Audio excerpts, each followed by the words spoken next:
सूरजपुर गांव की वो रात कुछ ज्यादा ही काली थी। अमावस का समय था और आसमान में चांद का नामो निशान नहीं था।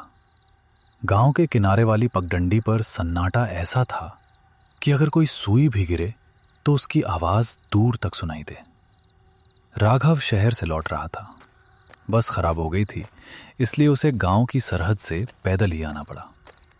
राघव एक हिम्मत वाला लड़का था, पर आज उसे भी कुछ अजीब लग रहा था। हवा ठंडी थी, पर उसमें एक ऐसी महक थी जैसे कोई पुरानी लकड़ी जल रही हो। अरे भाई, आज तो गजब अंधेरा है। हाथ को हाथ नहीं सूझ रहा।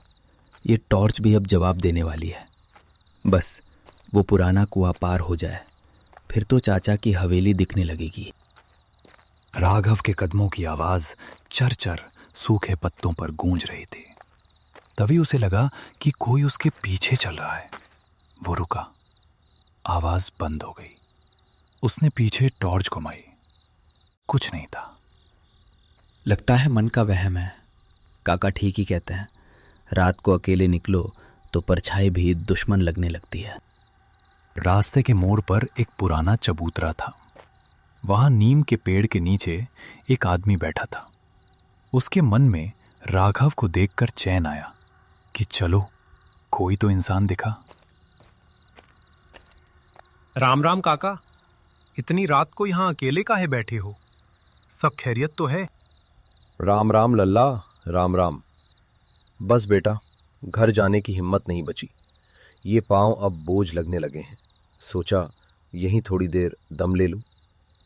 काका, आप तो हमारे गांव के ही लगते हो, पर मैंने आपको पहले कभी देखा नहीं।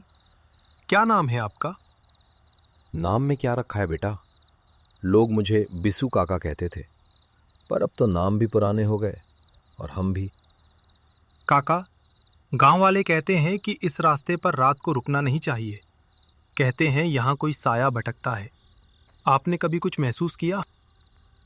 लल्ला, ये जो भूत प्रेत की बातें हैं ना, ये सिर्फ उन लोगों को डराती हैं जो इस मिट्टी को नहीं जानते।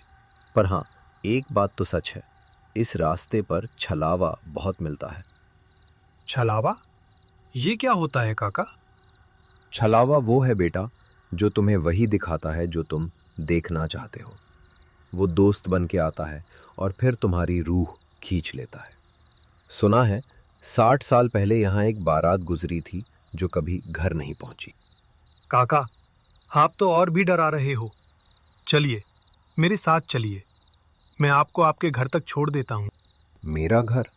मेरा घर तो उस पुराने पीपल के पीछे है, जहां रोशनी नहीं पहुंचती। जैसे ही टॉर्च की रोशनी काका के पैरों पर पड़ी, राघव के होश उड़ गए। काका के पैर धूल में सने थे, पर उन पर कोई भी निशान नहीं था। और सबसे डरावनी बात यह थी कि काका के पैर घुटनों से पीछे की ओर मुड़े हुए थे। राघव का दिल जोर जोर से धड़कने लगा। उसने टॉर्च ऊपर की ओर की, पर काका का चेहरा अब और भी डरावना लग रहा था। उनकी आंखों में कोई पुतली नहीं थी, सिर्फ सफेद खालीपन था। राघव हकलाते हुए कहता है, काका, आपके पांव। क्या हुआ लल्ला? मेरे पांव देख के डर गए क्या? ये तो बहुत पहले से ऐसे ही हैं। जब उस कुएं में गिरा था तब से सीधे नहीं हुए। कुआं? कौन सा कुआं? वही कुआं बेटा, जिसके पास तुम अभी खड़े हो। राघव ने चारों तरफ देखा।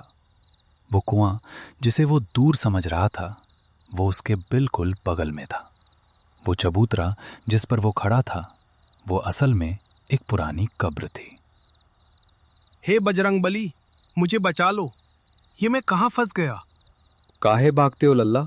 अभी तो कहानी शुरू हुई है। जानते हो, मुझे प्यास बहुत लगती है। 60 साल से किसी ने मुझे पानी नहीं पिलाया। आप इंसान नहीं हो। आप वही छलावा हो जिसके बारे में गांव के लोग बात करते हैं। पहचान लिया, पर अब देर हो गई है राघव।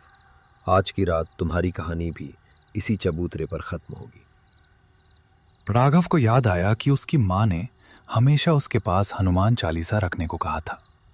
उसने कांपते हाथों से अपनी जेब से वो छोटी सी किताब निकाली और जोर जोर से पढ़ने लगा। भूत पिशाच निकट नहीं आवे, महावीर जब नाम सुनावे